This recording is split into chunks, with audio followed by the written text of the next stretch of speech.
just Yeah, we it's can push all overarching. those up. It holds them all. So I do actually have one question. Should we be proposing, or should we be voting on every individual person for the recall votes as well as everyone in total, or just every individual I don't think one? the one for. I don't believe for that we're everyone- allowed to recall multiple people in a single proposal, so we would have to just go for each one by one. Which means That's what I half thought orc as well. is safe.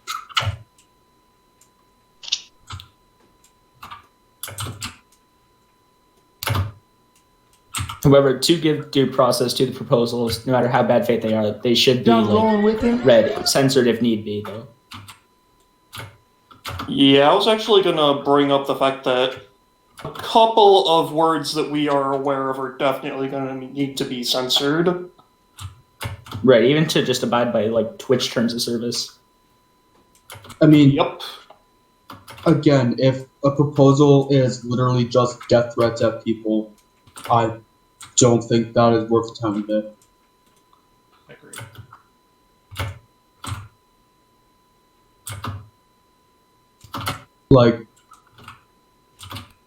There are a range smattering of recall stuff out there, and I think just pushing out these basic ones that we have at the top of the agenda, so that if people are saying, they don't have faith in one of us, or multiple of us, whatever, they can do that, but...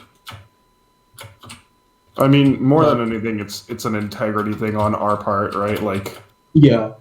Even if these are, bad faith recalls with not, legitimate reasoning behind them.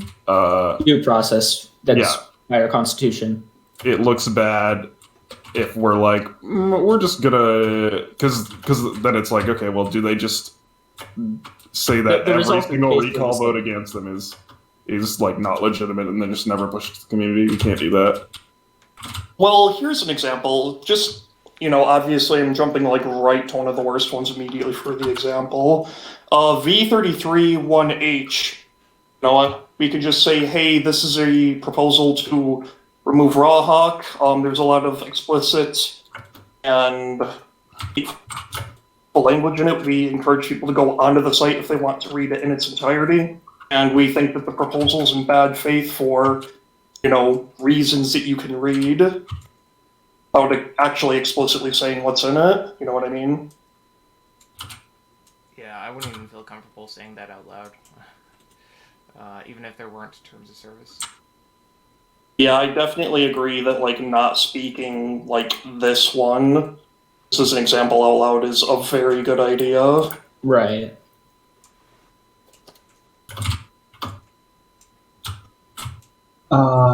It looks like the archive online got shifted in a weird way.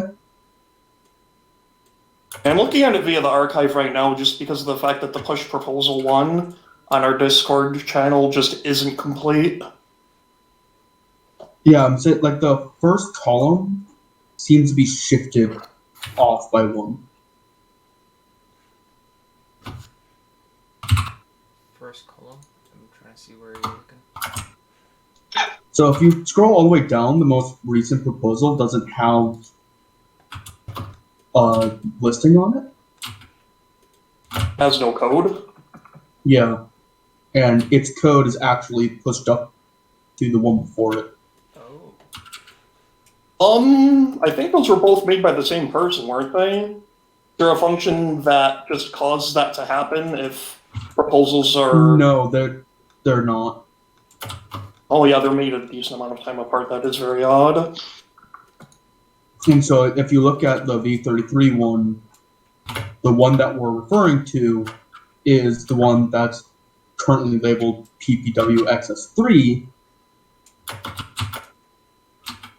but that one was V33-1H. What universe is the fanfiction setting?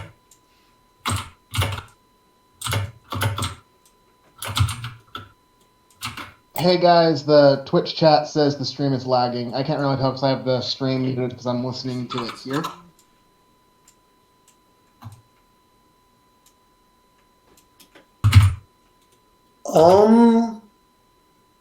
Would that be on the streamer's end? Do you think that might be a Twitch issue? It's likely on the streamer's end. There's a link to the Twitch in the announcements.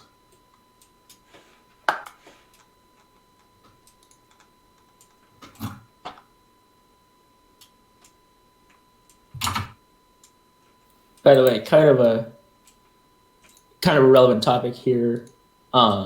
Should we have someone sit in as a sort of scribe for this meeting to enforce Robert's rules?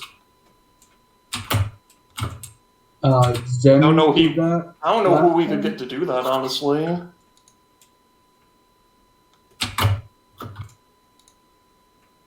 Discussed. If you want, I can keep notes and stuff.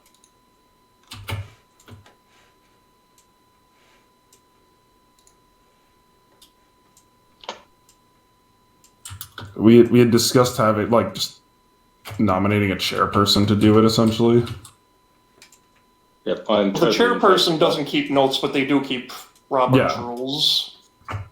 And we've talked about just the transcription of the meeting does not need to take place live. It could happen afterwards, going off the Twitch broadcast audio. And then we have presumably better accuracy of the actual notes of what happened. We do have Foot and Mouth here. However, Foot and Mouth is not a member of the elected body, so. Yes, that would make him a good candidate for being a chairperson, since he has no voting power. Hmm. Well, Yeah. I mean, I see what you're saying, but it's kind of a sort of slippery slope idea.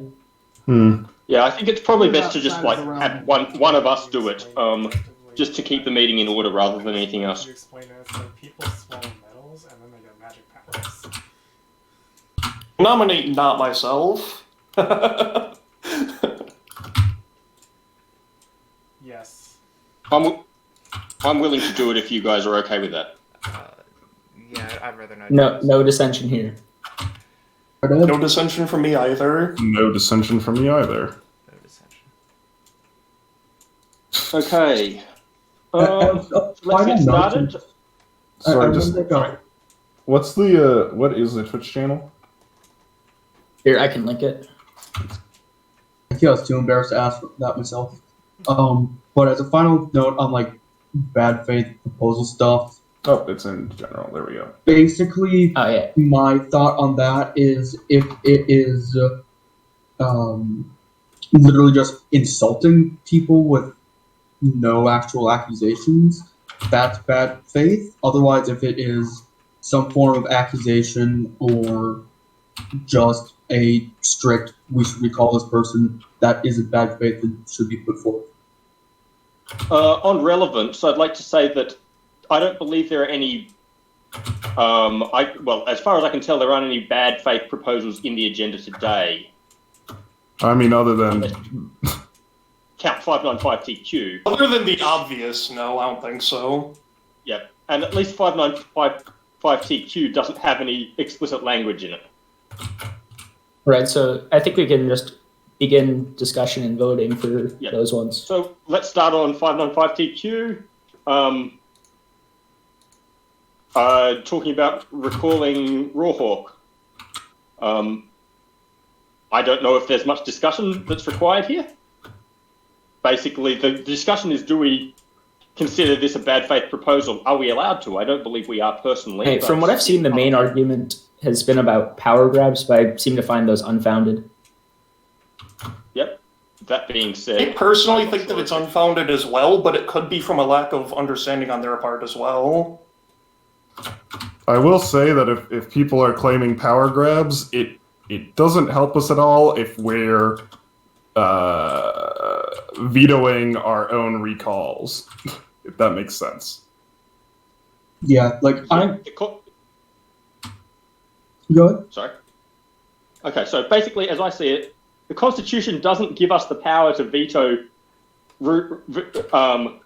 recall requests. So, from that perspective, I can't see myself in a position to vote against it. Yeah, Well, and If I remember correctly, the way it works is that the recall goes to us, and if it passes, the recall happens, and if not, it goes to the community. Then, with specifically recalls. Oh, my understanding is that if it passes us, then it goes to the community for the final vote. Well, I mean, in that case, there's no check for us just vetoing all recalls. Well, the community is let's- also able to override our lack of pushing the recall vote as well, Right. which is the safety valve. If I understand correctly, And it going to the community if we veto it. I believe So- all recall proposals are supposed to be voted on, but only those that have a 25% approval rating, the vote doesn't matter. They automatically go to the community. Those ones bypass us, basically. Oh, right. Okay. You don't have a way of tracking that. So just yet. that's a consequence of us not having the petition system up yet. Yes, I would say that we should probably check the Constitution before, just to make sure that it isn't the case that if we all vote on these proposals that we are recalled, because that would not be ideal. Just before we, pass them or whatever.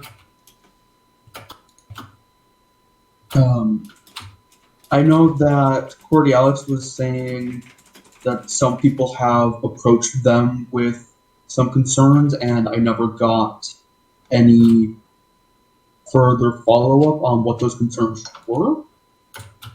But because of that as well, it's like if there are concerns floating around, then pushing these to the community is absolutely the right thing to do. As long as there are these ones where it's just recall this person and not enter expletives here. Now, since we're basically discussing all the recalls here, I feel like ones that have a very similar mechanical outcome, for example, B33-1H and PPWXS3, at least as they appear on the website itself, they are mechanically the same thing, but they have very, very, very different reasons for requesting the recall.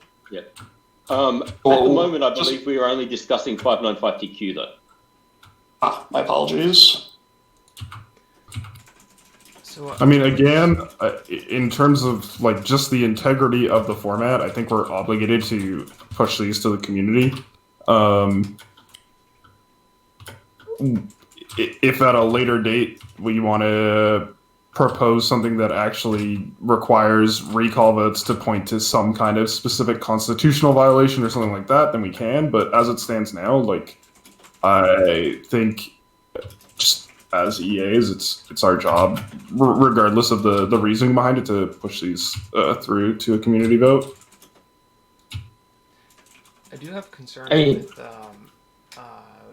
there were, I guess, other people bringing up their own concerns about us, whoever may be, and if we're being left out of that conversation, or at least we're not being advised, this is my first hearing of people coming to the Discord mods. If there are concerns like that, then maybe the Discord mods should not say this person approached us, just at least say people are approaching us. And here's some of the concerns. We shouldn't be left out of a conversation about our legitimacy. I agree as well. If the Discord mods, going on official record here, if the Discord mods are receiving any sort of issues from people, absolutely let us know if people have concerns. Obviously, don't tell us any identities, but definitely let us know if there are concerns. Don't, receive people's concerns and then just sit on them. It doesn't really make sense. Yeah, I think that's counterintuitive if no information is distributed in a proper manner. I mean, we can't fix problems that we don't know about, so... Exactly. But I don't necessarily think that in itself is actually relevant to this vote. Personally, I'd say that the content of these recall proposals, even if it is just recall this EA at this point. I can't really see anything being founded at this point due to the fact that we haven't had time to do anything. Because We haven't effectively, had the ability to do anything. yeah, effectively, we've just been elected, and it's our first meeting, and we're being recalled after All having this not done greedy anything. power grabbing that we haven't had the ability to do yet. So I mean, it's for that reason that I'm personally against pushing these at this time. Well, since we're specifically on 595 EQ, I mean, I know we're kind of discussing all of them in general. I think on a mechanical basis, I think it has issues just because it's not, 7 different proposals to recall each of us individually, the same as, unbanning multiple cards all in one proposal. So I think that one might fail on mechanical grounds. At least in terms of my personal. I mean, if we didn't do this one, then we'd have to do all the other ones, because I think there have been individual ones for all of us except for Silly Half-Orc, I think. Yeah. I believe that I'm still everybody... proud of the fact that I was the first one. I believe that somebody basically, after they put in the recall everybody, they then put in 7 additional ones to recall everybody. Maybe they forgot to put Half-Orc in there. I'm pretty sure I only have one individual one. I think I have at least I have a one-word two. one against me, but, I think I'm I have going to vote yes on that one.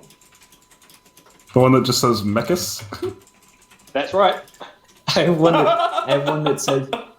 that says you are power grabbing, despite me saying we're not power grabbing because we haven't done anything.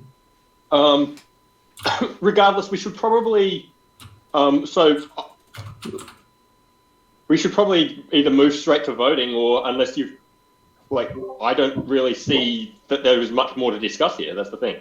It's really a procedural question of are we able to vote against it, and if there are reasons to vote against it, what is the grounds? I mean, I'd say big reason to vote against is because there's nothing to find. For expedience sake, is there anyone who would be opposed to voting on all the variants of 595 TQ together as one? I think there's only 2 calling for the full body to be recalled, right? Or am I incorrect about that? Because we have C 9 H3 I mean, and 1-7. I will vote no on all of them, although I think for procedural reasons, we do have to vote on each of them individually. Yep. I'm just saying for expediency, they're all essentially the same, but for each of us, is there anyone that's going Theoretically, someone's vote could be different for a different. So I'm asking, is there anyone who's going to vote differently based on the person, or can we just say we're going to vote on all of these as the same thing? For a procedural point, I think we have to go through one by one, although we can probably... Because by you asking that, it could correct someone into not voting differently. Yeah. I mean, I think we have to vote on each of them individually. I think due to the nature of these, I suspect that will be... Each person will vote the same on each proposal, even if we vote differently. So each person has to abstain from their own. Yeah, keep in mind that we are required to provide a recounting of each vote and why we voted. So therefore, That is fair. That is something.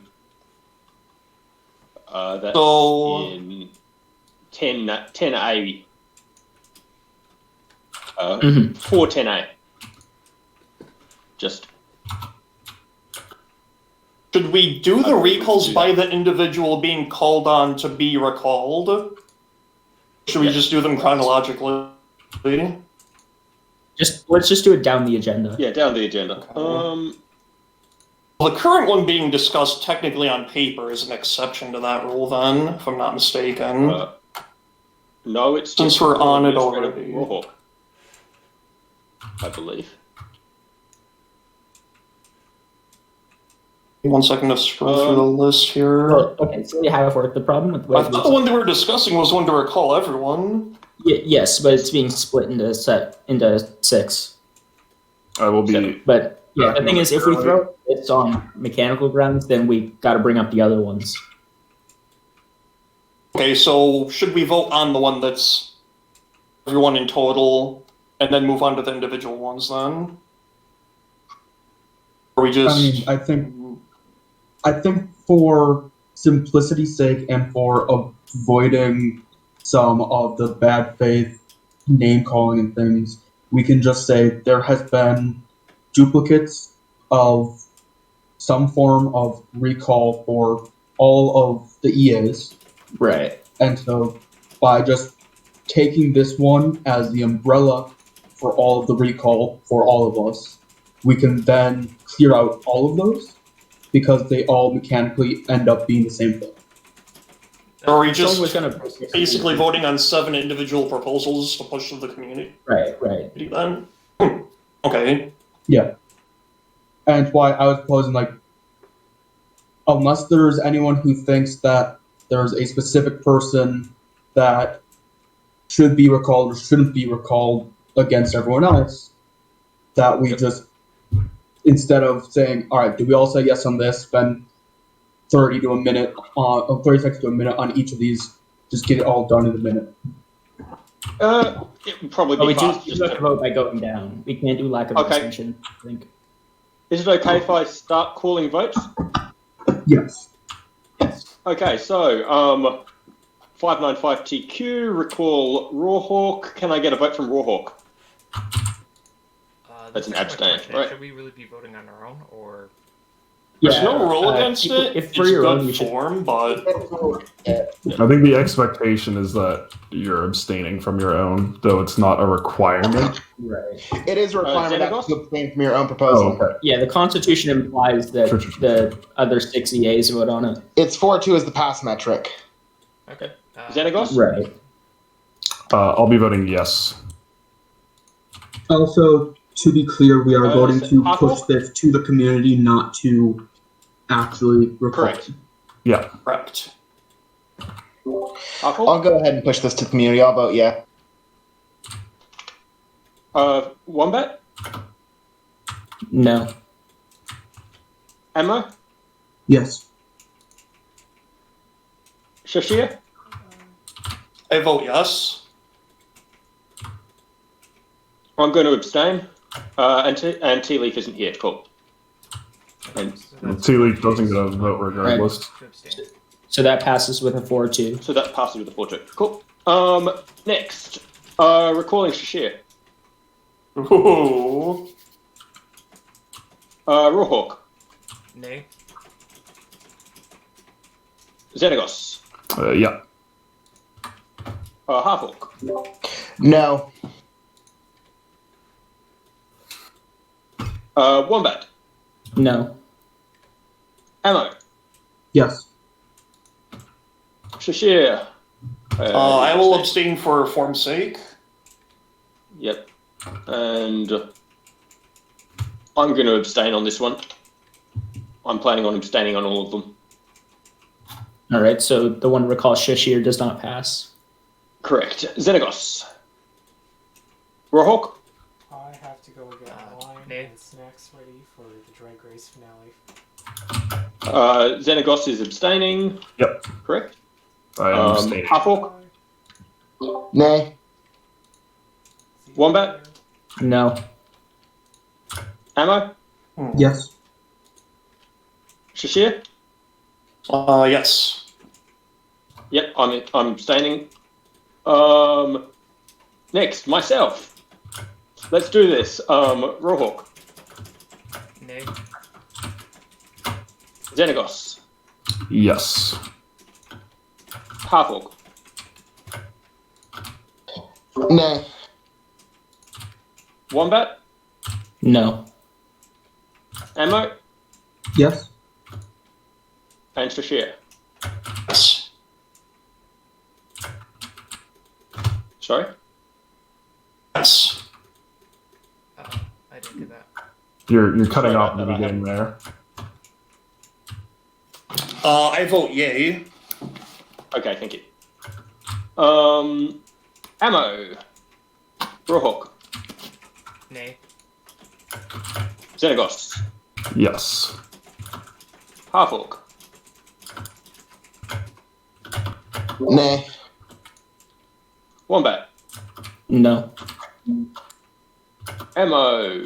is abstaining, the- hopefully. Amazon? For the record, I would push this to the community as well. Okay. Shashir? Yes. I'm going to abstain on this one. Wombat?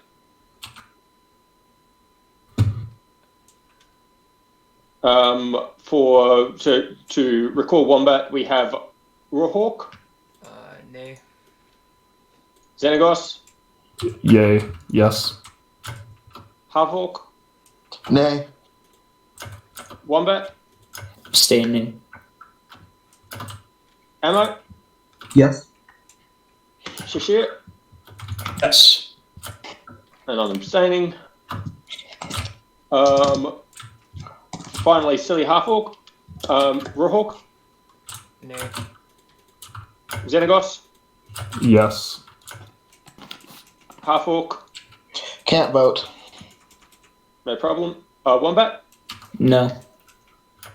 Ammo, Yes. Shashir, Yes. yep, and I'm abstaining on this one. Now we're moving on to Sierra Zulu Tango Yankee India Delta to recall the scribe Tea Leaf. As I submitted this proposal, I will not be abstaining actually, because we have 7 here, so I'll abstain. But yeah, the requirements for this proposal to be brought up have been met.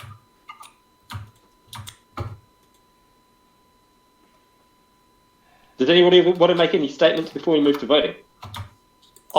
Just a clarification on what's difference there.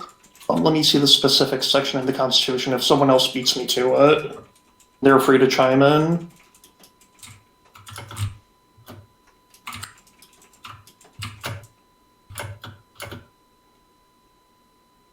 Which section are you referencing? The actually, oh, never mind. I was completely thinking of something different. I'm getting ahead of myself.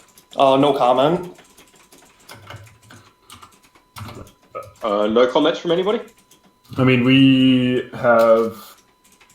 I know I myself have reached out to Tea Leaf, and I don't know if other people have. Yeah, so He we've has had failed to multiple. respond. No messages We've had on multiple Discord, people- either of them, for a month at least. By going on official record, I want it to be known to anyone listening or watching this in the future that multiple contact attempts have been made to Tea Leaf ever since they took the oath of office from at least the overwhelming majority of EAs, if not all of us, and none of them have been responded to. Tea Leaf has been entirely inactive this entire time. Has not responded to meeting requests or anything. And if required, I can provide screenshots of my attempts to reach out. Same, actually. I mean, this is really just for the health of the format. Truly, not having a scribe really hampers our ability to have a decent amount of meetings. We're only able to have this through the emergency meeting clause in the Constitution. So, I mean, Yep. yeah, I there's don't not much have else to to say, rely on really. Yeah, I mean, frankly, with the amount of proposals we have, I don't think it's reasonable for us to only be able to meet, 4 times a year or whatever. Exactly. Shall we move to voting? Let's do it. Rawhawk, Yeah. Xenagos, Yay. Halfhawk, Yay. Wombat, For good form, I'll abstain. Ammo, Yay. Shashir,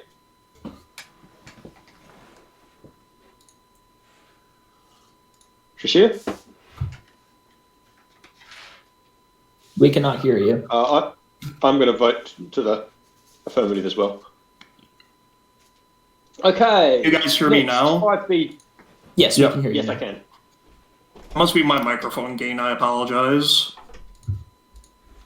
No problem. I think you're cutting off early, so the voice detection. If you speak a little bit longer, we'll be able to hear you. Ah, okay. I see. Okay. Sorry, Yeah, Nick, I didn't get your vote. What was that? It was yay. Sorry for the record. And Shashir, what was yours? My vote was yay, for the record. Okay. Thank you. Yep. Okay. 5BG YAQ. Constitution change request. I'll be abstaining from this one as well, as I proposed it. No problem. Do you want to explain it, or should I just read it out? You could just read it out. Okay. Basically, members are required to reschedule all quarterly meetings that do not have the full 7 EA present.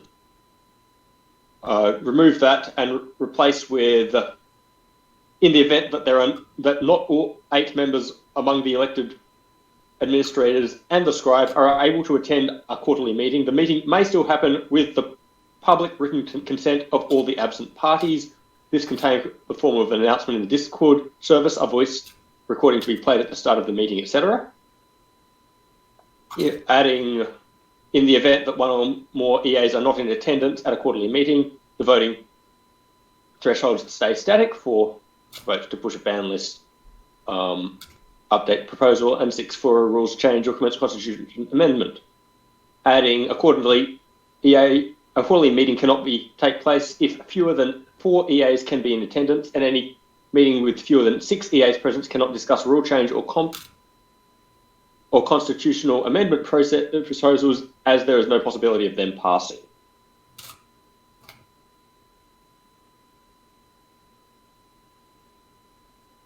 So, in terms of discussion, the one issue that I might have, which is honestly very open to interpretation, is that it can potentially be seen as multiple mechanical changes, which would not meet the standards of constitution change requests. However, in my personal opinion, I think the fact that it deals with multiple changes in such a very narrow, specific section of the Constitution, I think it can just be regarded as a single mechanical change. I don't believe that the prohibition against multiple changes applies to constitutional changes. I would also say that because this is removing 4.7a and replacing it with essentially a new section, that it's subbing out one part of the Constitution with a second part of the Constitution. Even though that second part has, 3 sections, it's still a 1-for-1 substitution essentially. Yeah. Is it required to have multiple constitution changes? That a constitutional change is only a single change? I thought that was the case not for constitution changes, but for everything else. I could be wrong then. There's also the issue of this is not the kind of thing that you can put as 3 separate proposals. Right. Because the second 2 are hinged off of the first one. And if you want to have it be comprehensive in that way, you don't want to create an issue where the first thing happens and the other 2 don't. And of course, the alternative would be putting it all as one rule. Which doesn't really make sense with how the Constitution is formatted. Also, a quick note. Yeah, the one argument I can see for grammatical error, it should say in the event that not all 8 members. Yes. I do have an It's true. objection to raise. Sure. I'm concerned this doesn't actually solve our current problem. Because only the quarterly meeting is required. All other meetings are still optional. And this wouldn't Town halls change. are required. Sorry to interject, but Wait, what was that? just a brief correction. The 4 quarterly meetings are required in addition to the 2 new town hall meetings that are supposed to happen. So the 6 meetings in total are required. Yes, there are 6 meetings, though I'm not concerned about the town hall meetings. I'm concerned about the EA's ability to meet to get Non-quarterly. proposals passed. My interpretation of the Constitution, at least, I know this has been a point of contention, but kind of the only two meetings that are defined are town halls and quarterlies. So I'm kind of under the assumption that all non-town hall meetings are quarterly meetings, and we could have multiple quarterly meetings in a quarter. Which is a grammatical issue that doesn't really make sense, but you all already know my perspective on that.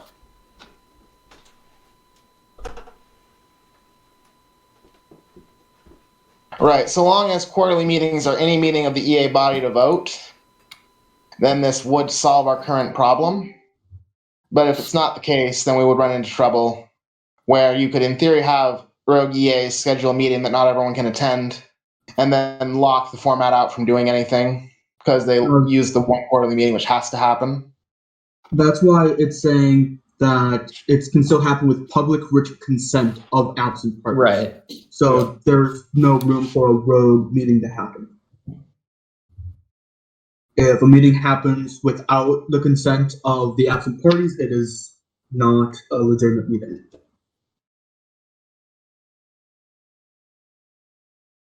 I think what the big issue here is that one rogue EA or the scribe or whatever can just put us back into our current situation, which is one meeting per quarter because it's forced to happen. Well, that would happen regardless. Which point solve sabotage gridlock. But this would allow for someone who was unable to make a meeting to allow a meeting to happen. So this someone is purposely trying to force a gridlock like that, then you can hold an emergency meeting, as we're doing right now, to recall. We can't have emergency meetings until we've been... No. Correct. This yes, isn't we don't have the power to do that. What this would allow is situations where, like, our first meeting that was unconstitutional, it would make that kind of meeting constitutional because we had the consent of Mechas, and I believe we had the consent of Hobbit as well. Remember Hobbit specifically. I don't think we had consent. I don't think we had consent from Hobbit because Hobbit didn't think it was going to happen. I don't think. Yeah. But... Yep. This is an improvement on the current situation, but it's not a full solution. Is basically what we're coming back to. Right. So, are we okay with passing a partial solution to the community? Is the question. If it passes, it is an improvement. So I'm down for it personally. Any progress is good progress. And it would allow us to meet more frequently. Yep, I'm all for incremental improvements. Yeah. I mean, at this Shall point, we move to yeah. voting? Or?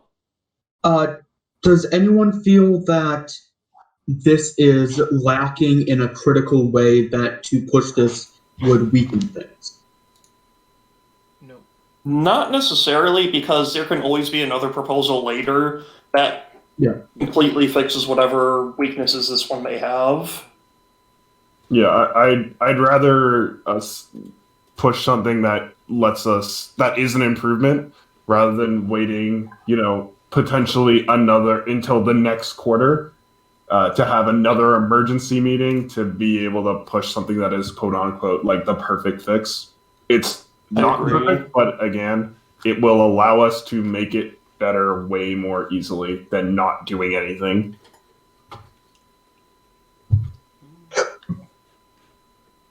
That's essentially where I'm at too, honestly.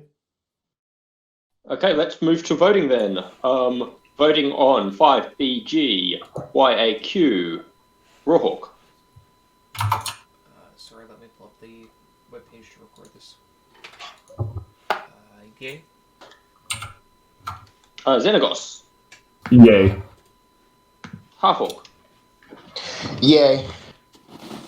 Wombat. Abstaining. Ammo. Yes. Shashir. I vote yay. Thank you. And I'm going to vote yay. Mechas will vote yay. Okay, IAFNG. Constitutional change request.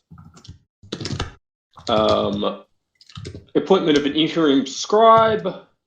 Adding an addendum to the end.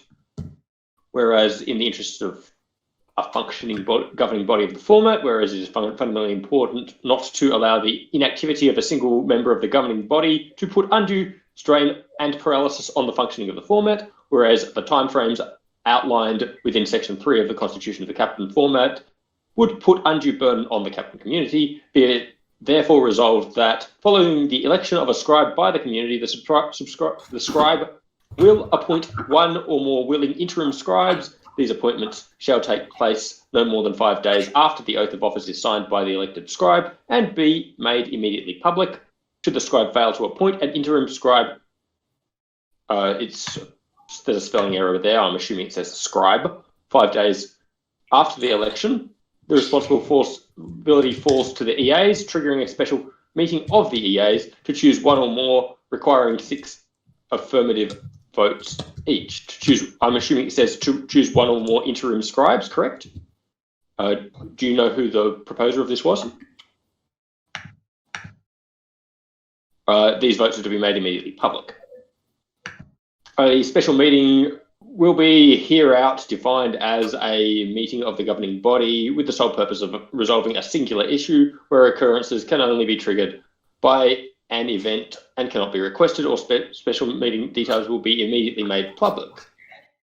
2. The interim scribe will hold no power or responsibility within the governing body until a time in which they are requested to fill in for the scribe. During such time, they hold the same power and responsibility for the scribe. Requests for an interim scribe to fill in may be made at any time by the scribe. Due to a prolonged scribe inactivity and/or after repeated events, to contact the scribe in a period of weeks, duly documented, a special meeting of the EAs will trigger. An interim scribe can be requested by 6 affirmative votes. This vote is to be made immediately public. All instances of an interim scribe filling in for the scribe must be made publicly available 48 hours before the start of an EA meeting, alongside the meeting agenda. EAs cannot be appointed as the interim scribe.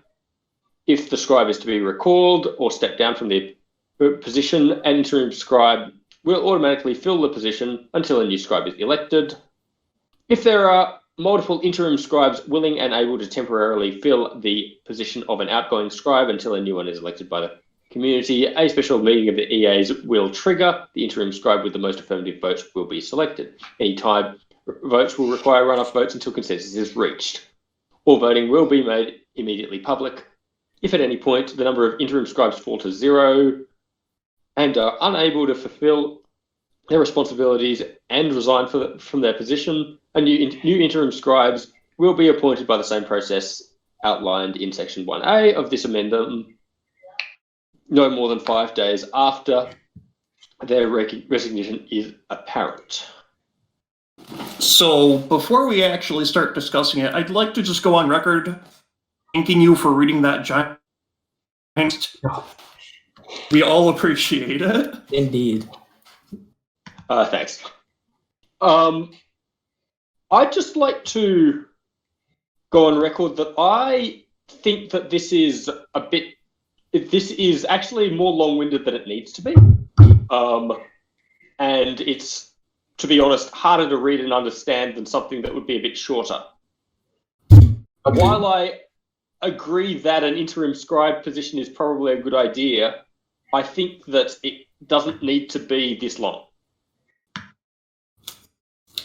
I am personally very concerned about this because we are electing a scribe who then just gets to choose their effective understudies, and that they are then assuming the full responsibilities of scribe, and it's a way to pick scribes without having them be elected. Right, that was my main concern as well, because, for example, a scribe could be elected and then appoint someone as their interim scribe who the community specifically voted against. Correct. I think, I mean, there's a couple ways to look at this. One, the scribe doesn't have a huge amount of power within the system that we have, especially if the proposed amendment to the Constitution passes that would allow us to meet without the scribe. and so that's why I'm not hugely concerned about that. At the same time, I think because we're passing, or if that amendment does pass, then it also means that we don't really have to worry about it if the scribe isn't available to make it. And we seem to not have the same issue with the elected administrators, where we've said that we want to have interim elected administrators. So I think you can kind of go both ways with it. Basically, the way I see it, either A, we have elected scribes, and we want to stick to that ideal of scribes are elected, so we don't want this because it is putting in scribes that aren't elected, or B, we get rid of the idea of electing scribes altogether for those same reasons that you just said of they're not really power, they're just here to arbitrate the meetings and make sure that it's flowing along and take notes, in which case, why are we having this as an elected position instead of just being an appointed position? Yeah. I'm of the opinion that it's probably a good idea to clarify the powers of the scribe in either the Constitution or somewhere else. As far as I can tell, the powers of the scribe seem to be a little bit wishy-washy in that it's just like, I noticed that often we're like, oh, the meeting agenda, let's just get the scribe to do that, which actually gives the scribe more power than an EA, because they could just go, I don't like this amendment, this proposal, let's just put it to the bottom of the agenda and nobody discusses it. But there are community overrides to that as well. Are there? Provided a proposal reaches the requisite percentage of public support, EAs are required to vote on it. So as long as it's between 10 and 50. Once that gets implemented, yeah. Yeah. We're not required to vote on any more than 10 things and any fewer than 50. So as long as the scribe keeps shoving it to number 51 on the agenda, it will never get voted on. Also, one thing I'd like to point out, just was brought to my attention by a community member, the scribe has access to the Gmail, the social media, etc. So if it's worded as full responsibilities, would that imply that the interim scribe gets that as well? That would be a good... Yeah, that is a point of concern in that case. For clarity's sake as well, the scribe is the only member of the elected body able to communicate openly with outside parties such as Wizards of the Coast. Yes, as well I believe as that's the main power of the scribe position. Yeah, if I could just say, the scribe does have documents that only the scribe has access to that are immediately reflected on the website, as well as we also should ask ourselves, not just with this proposal, but with all proposals, what would have a better result, or which has worse outcomes? Is it before the proposal is implemented, or after this proposal's implemented? Which has better results for the community? If we're in a gridlock right now where we can't do anything without this, I would be in favor of this. Because something I would like to bring up very quickly: if Tea Leaf is recalled, do we have a means of getting that stuff back? Oh, we just lost Imagos. Oh, there. So I really wanted to have a overarching, like a service account that would be able to prevent these things, but that's not the case with Scribe either. Currently, Tea Leaf does have the utmost access in this Discord, as well as in the Scribe Gmail Google Drive. However, with the Google stuff, I have set up for Nitro to be able to reacquire these accounts. For Discord, we have no means to reacquire these things. All right. Well, it is a good sign right now that the Discord is not deleted. Looking at the project, I like that. True. Look, we survived one nuke and we can do it again. So where I'm standing, it seems like this is a solution, but it's a step in the right direction, which I'm not necessarily I feel opposed like- to. I feel like this could be worded significantly better and more cleanly before it gets pushed to the I community. mean, if the scribe is the only person who has the capacity to communicate as essentially a public relations person with outside organizations and has access to, even if there are means to reacquire access to things like the Google Drive and the email account and the Discord, I think that does raise concerns for having an unelected person who really could be anyone in that position, because then again, there's issues of, are they accountable to the community if they weren't elected, and that kind of thing. And I don't know if there is a system in place for recalling an interim scribe either once appointed. And additionally, I think that like the purpose of this is essentially like, if the scribe isn't here, we have this as an option, but we are pushing a proposal, and this isn't to say that said proposal will pass, but we've voted to push through a proposal to the community that deals with the issue of the scribe not being here, right? So, in my opinion, I don't know if it's necessary at this point. I mean, yeah, like what I was saying before, if we want to have an appointed scribe, then that should be a completely different discussion than what this is. And if we want to keep elected scribes to go with the way that our constitution and the ethos of our format is, then we don't want to implement the way to have unelected scribes. Yeah. Well, I from where I'm personally looking at, there's think that- two main issues.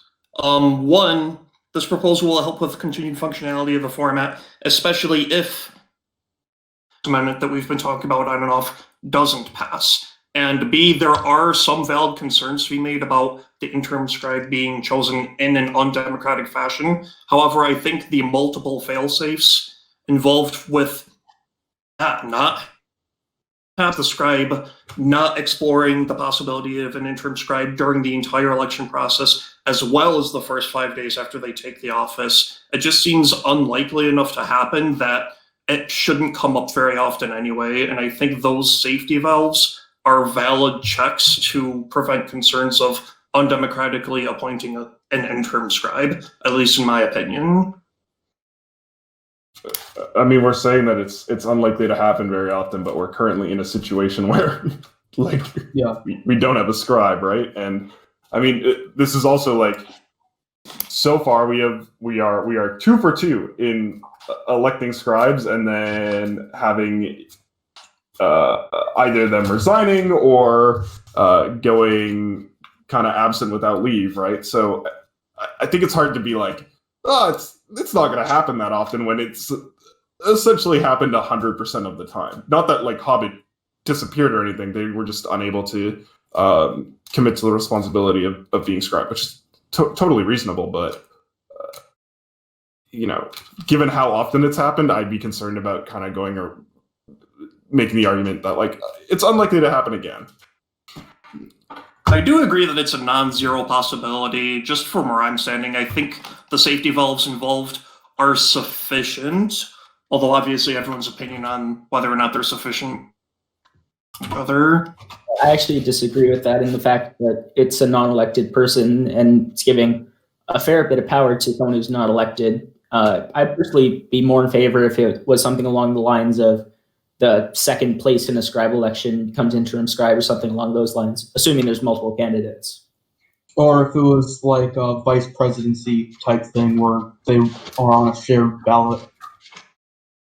Yeah, I mean, even if the thing is even if it's the case where we're saying like this, I would be more comfortable with people running a scribe and vice scribe, if that's what you want to call it, than it being the second place person, because we could end up in a scenario where, you know, in the first scribe election, Hobbit received such a vast majority of the votes in comparison to I cannot remember who was running against them at this moment, but The point being that we could have a situation where, you know, 2 scribes run, one of them gets 90-something% of the vote, and then are we really going to say that, like, yes, this interim scribe who received, you know, a very small portion of the votes should have this much power?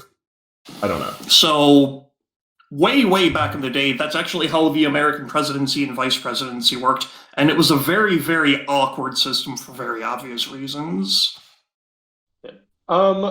Could I just say that maybe this kind of discussion should be taken offline, or at least not discussed during a meeting where we're supposed to be going through change requests and stuff? I mean, it essentially is a change request, but I think the solution, I would agree that the solution, if we wanted to look at a different solution, that could be discussed at a later point. Yeah, the hypotheticals, that's fair. Yeah, it would be nice to have the option to refer something to committee, but that's not an option here. Yeah. Can we move to voting? I'm okay with this. Yeah. It's like, that's not trauma. Where's the tears? Sorry, my partner's gaming background. Sure. Okay, so voting on IAFNG 6 Constitution Change Request Interim Scribe. Rawhawk. Yay. Xenagos. Nay. Halfhawk. Yay? Wombat. Nay. Ammo. I vote against. Shashir. I vote yay. I'm going to vote nay. Mekas is going to vote nay. Next, 93WMXR, Constitution Change Request. The voting process for elections needs to be revised, preferably a ranked or range star voting method, as well as a solution for it if we only have a low number of candidates, for example, one person running for scribe. I'd call this unactionable. It doesn't propose the actual change. Yeah, I would agree. I would say we definitely do need a different election system, but this is not a proposal that we can vote on because it doesn't actually propose an electoral system. Yeah. I agree. I think the intent is there, but it fails on mechanical grounds. I think this is less of a actual proposal and more of a I want my voice to be heard by the EAs, and we hear you, we agree. Give us something actionable. Yeah. Okay. I might propose something actionable for next meeting. Can we move to... Sorry. Yeah, no, I was going to ask if we wanted to move to votes. Okay, moving to voting. Voting on 93WMXR. Rawhawk. Nay. Rawhawk. Rawhawk is currently muted. We could. Sorry. Oh. Nay. Xenagos. Nay. Halfhawk. Nay. Wombat. Nay. Ammo. Abstain. Shashir. Nay. I'm going to vote nay on this one as well. Mekas is voting nay. I do like the idea, though. Yeah, the Likewise. intent's there. It just there's no mechanical. There's no alternative actually proposed. Yeah. Okay. Proposal 8ULJF. Constitution change request. If an EA proposes a change, they must abstain from the vote on said change. Their vote still counts towards the total, but neither for nor against this proposal.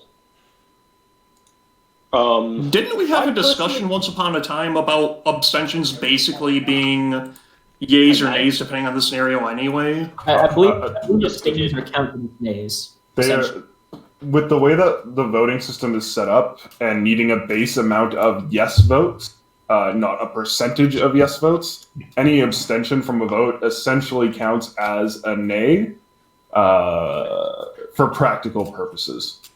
In terms of the mechanics of the output, yeah. Yeah. The end result would be the same. This Yeah, is I'm also personally some- against this Go one, ahead. but Yeah, I believe I'm it should personally be against this one because well, firstly, it's unenforceable. There's nothing stopping an EA from proposing something in the name of somebody else. right. Secondly, it means that an EA is not actually able to champion the causes that they were elected for. I mean, I think I don't know if the second part is necessarily true because again, these all go to the community, and I think we can still rally the community to causes that we are supporting or pushing for. But yeah, I would agree that it isn't actionable due to the anonymity provided through the proposal system. I agree. I'd like to say, It's a practice we're already following, and it's also a rule that won't have any bearing once we get all the infrastructure fully online. We have a lovely thing in Canada called constitutional conventions, which are things that politicians do but are not written down anywhere. And everyone just does them because they agree to doing them. And I think this is likely something very similar to that. Mm-hmm. Let's also I think the mechanically forcing in a can also create a certain amount of inflexibility, which I'm not a big fan of. And I think that abstaining should not be a rule, but should be more of a something that most EAs do in most situations just to maintain good form, as opposed to being forced to do it when certain situations might come up when being forced to abstain from things is potentially bad for the format. I bring up one example, like this meeting tonight, when there was a chance that Mekis might not have been here to pass some of those constitutional changes. We would not have been able to for the one I proposed.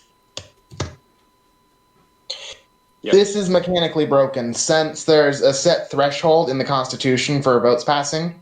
An abstained vote cannot count towards the total and be both neither for or against.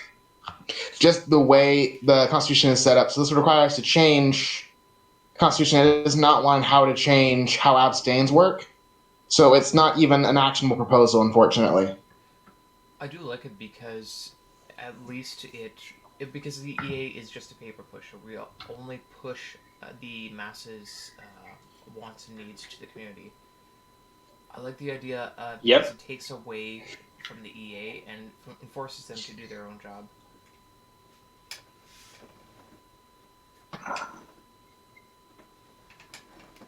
I don't see how this does that. If the EA has the power to push their own ideas, well, then they're not pushing the masses. If there's really a demand for something, someone else is going to make it. So it shouldn't be. So one counterpoint on that is, as EAs, we've probably read the Constitution. As a member of the community, they might not have. And if somebody is making a proposal, I think writing a proposal well, like engaging an EA and discussing that kind of thing with them is probably a good idea. This basically means that if somebody wants to make a proposal, they'll go to an EA and an EA will go, yes, you should do that, as opposed to, here, I'll help write it up. Do you think this is good? I mean, there's already been cases I know that with the hybrid, or at least one of the hybrid mana proposals that's been pushed to us to vote on, like there's been EA assistance with writing that. But if it's as simple as literally like, here, I will write out this whole proposal and then I will give it to a community member to submit for me. Like it's that's my It's theoretically possible, yeah. And the thing is you don't even have to do that. You can just submit it anonymously. So again, like I don't think there's much discussion to be had here. You could say like, oh yeah, from like a principled standpoint, EA shouldn't vote on proposals they submit, but it's not something that we're able to enforce. Yeah. To enforce, yeah. We can't enforce it, and it doesn't actually tell us how it wants us to enforce it. Yeah. So solely based on that, like I don't think that there's a need to discuss it further. I'd say it just counts the vote as an abstain, but I still believe this is not actionable.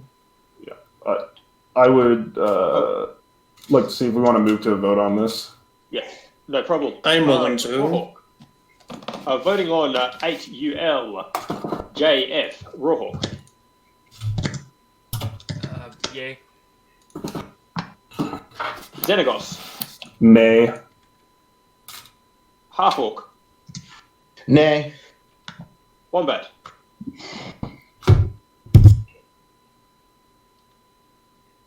Wombat?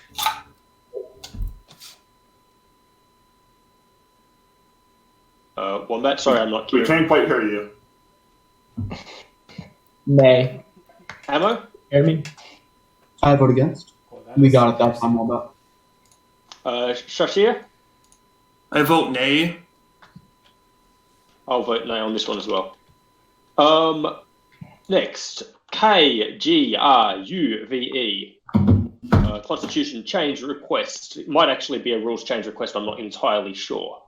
Okay, the proposal is a format for rules change, ban and unbanning proposals.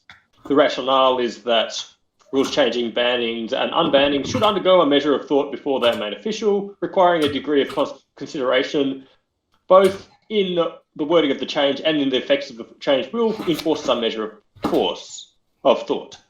The rules change is that each proposal for a rules change or ban or unban must contain the following sections. Firstly, a proposal, the name of the proposed change. Secondly, a rationale, a reason of why such a change is necessary for the good of the game or format. 3, rules change, an explicit set of modifications to the rules that will be applied should this be passed. 4, experiences, a set of real-world experiences that demonstrate the effect of the change. This can include links to deck lists, game workplay videos, game reports, or other necessary parts. 5, potential negative effects, consideration of negative consequences of this change. Other sections can be added if required. Experiences, we can look at what other organizations that allow public consultation phase. For instance, the RFC process for network protocols have extensive documentation on this. While the rules of a game played by millions of players can be less strict than the rules of communication between billions of computers, it would be good to have some structures. Potential negative effects are that adding barriers to proposals could be perceived as obstructing changes. I personally actually did propose this one.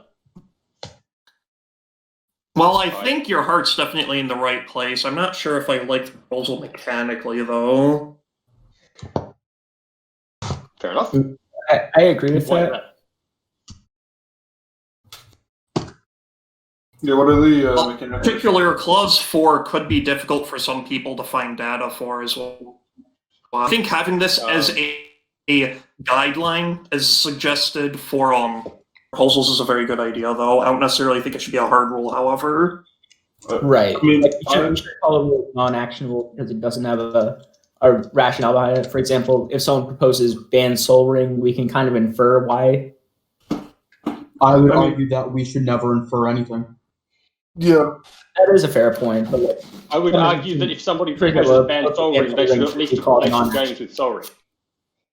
I mean, I think more so as EAs, one of the things that we can do is facilitate, and I've been a proponent of this in the past, is before pushing any votes in regards to rule changes or bans and unbans to the community, we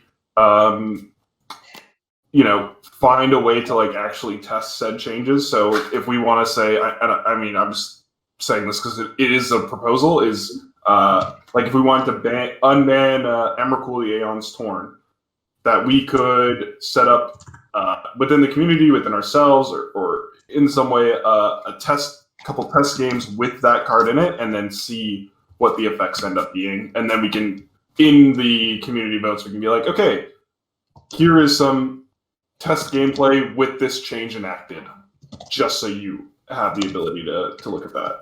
I agree with that. Theoretically, it could also take 75 games to see an Emrakul actually being cast, though, for the sake of data collection. One of the Absolutely. issues is this is a 100-card singleton format. I mean, I have decks where I rarely see cards in it. He's like, I don't know if this card is good or not because I never see it. Absolutely. I mean, but that also would apply to. It would be, in my opinion, easier for us as EAs to do this kind of testing than to put that requirement on a member of the community. I mean, I think that saying I've had experience with this card and this is how it's gone isn't that much of a requirement to ask someone to include, because if you've never played against it, how are you able to say you should ban it? Yeah. And then what At about the same time, though. Oh, sorry, go on. I mean, there's also the case of unbans there. Have you been able to, like, play with this card that is banned? And if so, what are your experiences with it? And then additionally, on top of that, like, if that's the requirement, it's fully possible, and you know, not to disparage the community or anything, but someone submitting a proposal could just be like, without having played against it or with the card at all, just say like, oh yeah, like I've played with this and it's fine, or like I've played this with this and it's the literal worst experience in Magic that you can possibly have ever, right? So sorry. Yeah, no, go ahead, Marcus. So when I wrote that, I was mirroring it off the IATF's RFC process, which basically says that every proposal has to have a section called security considerations. And a lot of the time you can just write this RFC raises no security issues. Basically, if you literally have no experience in with the card, I think it's not a bad requirement to require the proposer to say that.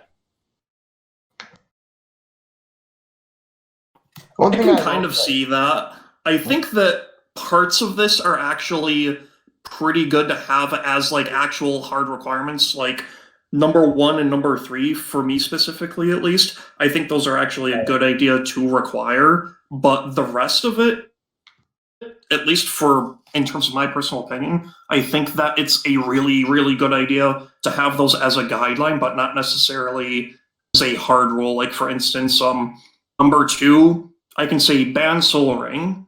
I can also say ban Soul Ring. He's 3. It's still mechanically the same proposal. You're lagging out a little bit there. Could you just repeat what you said?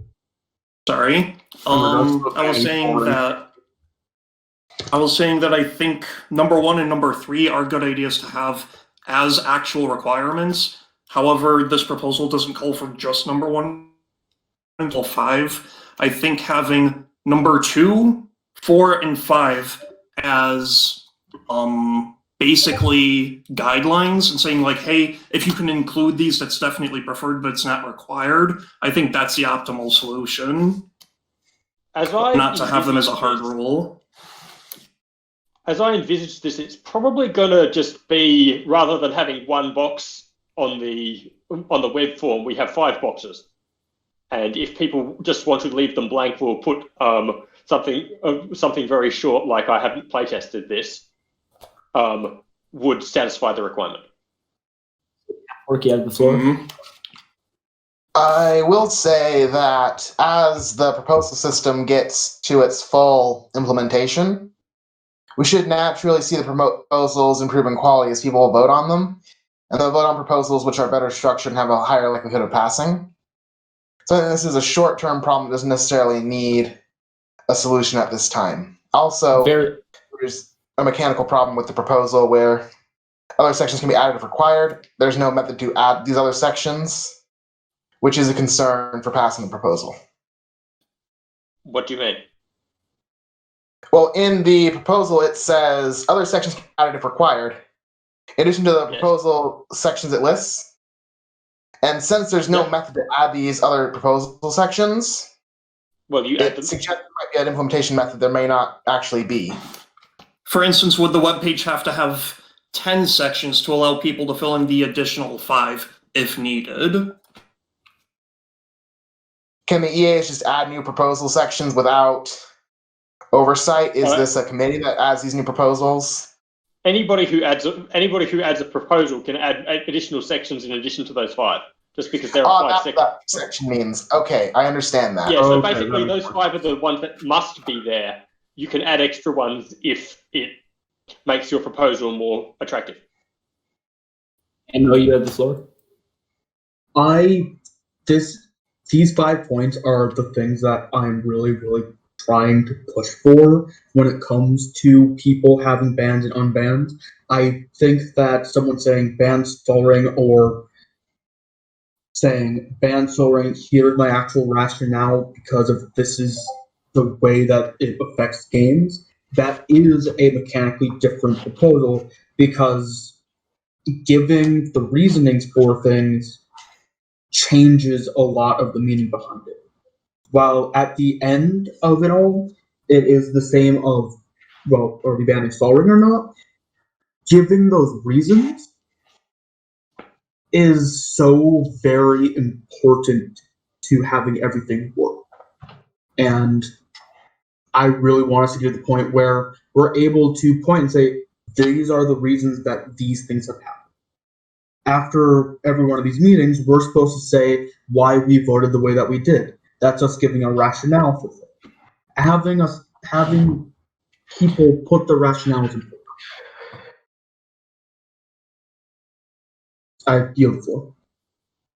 I think that it's a very good idea to want all 5 of these. Like, that's obviously what we're looking for from an ideal proposal, but I feel like requiring all 5 could also potentially act as a barrier to submitting proposals, which I'm not a big fan of, even if it's only a small barrier. I think that the proposals, especially once we have the petition system in place, the proposals that do explain themselves will tend to float to the top regardless. So I feel like requiring this as an official rule isn't necessary. Rock.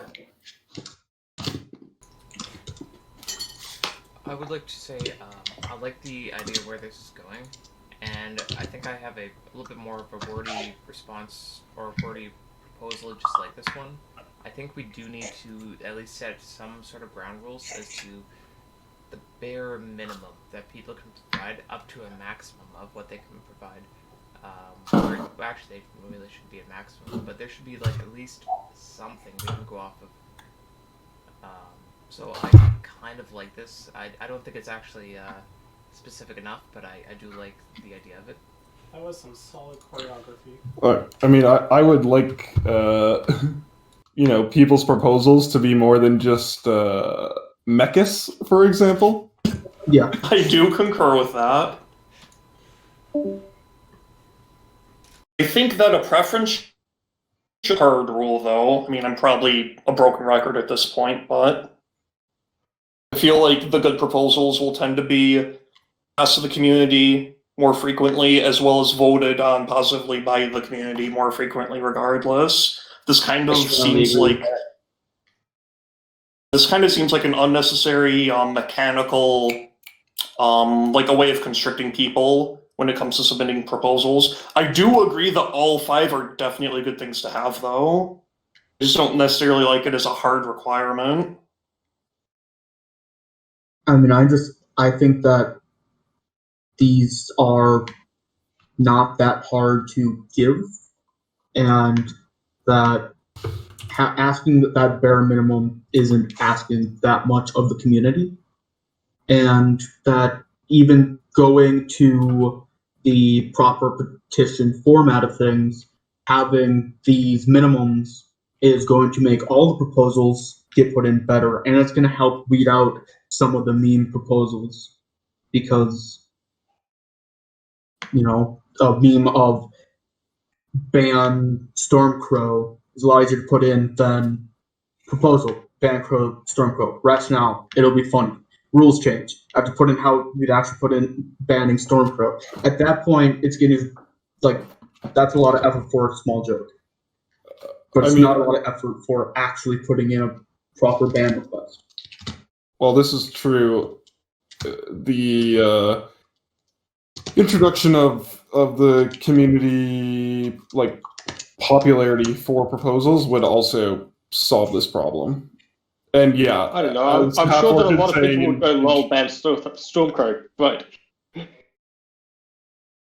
And I mean, I think another issue too is that clause 4 for experiences can just be really hard to collect add-on, especially if it's on a banned card. Like, if a card is banned in the format, people wouldn't necessarily want to try playtesting it unless they specifically want to unban it and experiment with people. And they also have to find other people willing to experiment to figure out whether or not so. People could do this already, but nothing's really stopping people from lying about their experiences in that section. yeah. That as well, yeah. I mean, I like the idea of having proposals that I mean, do we're not have going an to be actual testing rationale behind the them, but- experiences section to be truthful. Sorry about that. Yeah, I mean, I think it would be great if we could have proposals that are a little bit more in depth than just do X thing without explanations and stuff behind it. But again, as has been stated by other members, the community vote process also will ideally raise the quality of proposals that we be. Also, an voting on. important thing to note as well is, as EAs, whether or not we pass something to the community, if we're vehemently against something or vehemently for it, we're going to explain our own rationale in terms of, getting on a soapbox and trying to persuade people of our point of view, as well as any other member of the community.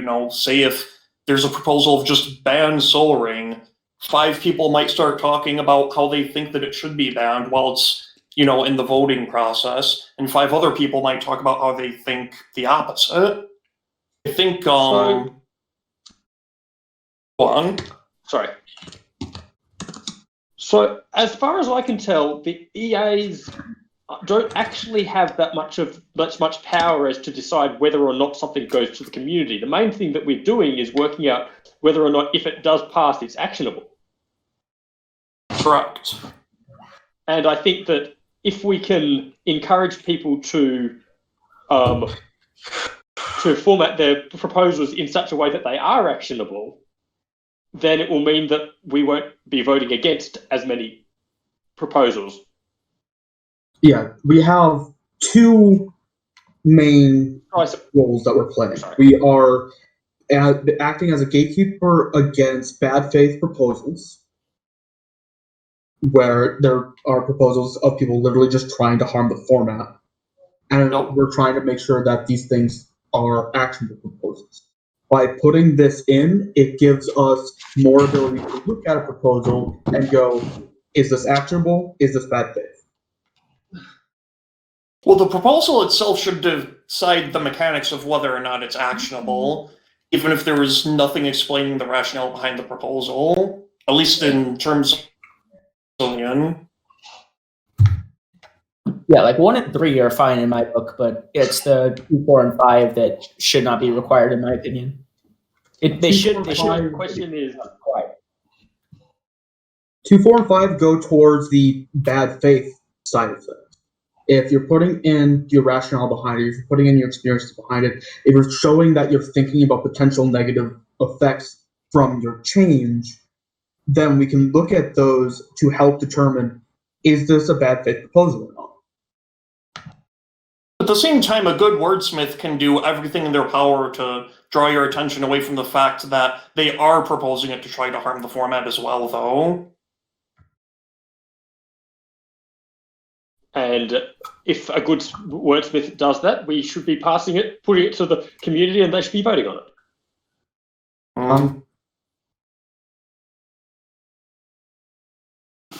It's not about creating airtight security. It's about giving us more tools to accurately go, okay, are we good with pushing this or not? It's about making sure that we don't have these just ban Soul Ring, making it an actual proper thing to put to the community that we can say, hey, this is a full-on thing. I will point out we've been discussing this proposal for around a half hour. Should we go to a vote or keep discussing? Yeah. Okay. I'm okay with going to a vote. I think we're all kind of decided. Mm-hmm. So shall we put KGRUVE to the community? Rawhawk. Yay. Xenagos. Nay. Yeah, it's definitely between those two. Half-Orc. Nay. Wombat. Nay. Ammo. Yes, I would like to push this forward. Shashir. Nay. And I will abstain as it is my own proposal. Okay. 91IPZI. Proposal to create Amendum 4 Proposals Minimum Requirement. I apologize for the wordiness. Sorry, who did, if you, announced it? Okay, I'll read it out anyway. I can read if you want. Amendum details, understand, apply, follow Captain Euler in addition to the other reference documents within on any Captain social media platforms, mpgcaptain.cards website, or any other Captain IT assets. Vulgar language, personal threats, and bigotry of any nature in any proposal will cause the proposal not to be accepted. The subscriber reserves the right to censor 4 stars or remove the profanities listed in proposals section 2 until the elected administrators determine the quality of the proposal or claims made within. B. Captain community members reserve the right to request unfiltered proposals by contacting the scribe directly with the proposal ID. This will not include the proposer's contact information. Captain administration takes no responsibilities on the verbiage used once it is released to a person directly. Scribes must keep a private log of and elected administrators of community members requesting the release of unfiltered proposals, as well as the date of the unfiltered proposal was requested and received. In reference to proposal section 2B, the unfiltered proposal release is not to be replicated of free volition. Members who receive copies of the original proposals must not redistribute copies of said material. The scribe can maintain this service with a mutual trust as long as members oblige to this ruling. 3. The Captain communities.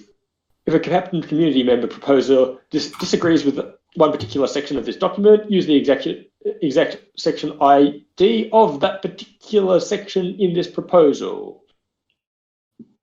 Some example. 4. In the proposal, communicate the concerns, including but not limited to A, when, what, when, where, how, and solution to the problem of concern of complaint of the claim. B, use citations when making a claim. Links to publicly available data will validate claims. 1. Claims without citations will be put under scrutiny if evidence is required to validate claims. 2. Elected administrators reserve the right without fault from the Captain community to discard claims without evidence, citations, proof that this would fall under the category of bad faith. 5. Elected administrators and the community will need to know the proposal's full concerns and a full list of solutions before voting on the subject in question. A. Elected administrators and the scribe are not responsible to create solutions for proposals they did not personally create. B. Is the proposers and only the proposers' responsibility to provide the solutions. 1. The proposer may request help from the Captain community members for assistance at any time prior to a quarterly elected administrative meeting that would not cause delay in the ongoing processes. 6. Do not use vague or implicit language. Be very specific in all details. A. Proposals missing information will use included contact information within the proposal to request more information. 1A. Elected administrator will volunteer to make a best effort attempt to contact the proposer. 2. If no contact information is provided, the elected administrator can vote to push the proposal or the proposal may be discarded due to lack of information and or ability to complete proposal. 3. If the proposer does not respond or does not comply to a proposal with all necessary details, the elected administrators can vote to push the proposal, table the proposal vote, or discard the proposal based on incomplete data and or proposer failure to provide more data to complete proposal. 4. The community members reserve the right to see a log of the best effort attempts to contact the proposer with the proposer's name and all other person details censored out, in addition to any other information which could help identify the proposer. Proposer submission URL, proposer archive URL, to view the full proposal in full formatting, see the Google Docs link. Thank you for reading that. Yeah, wow. Yeah, thank you again. Wow. Like the floor.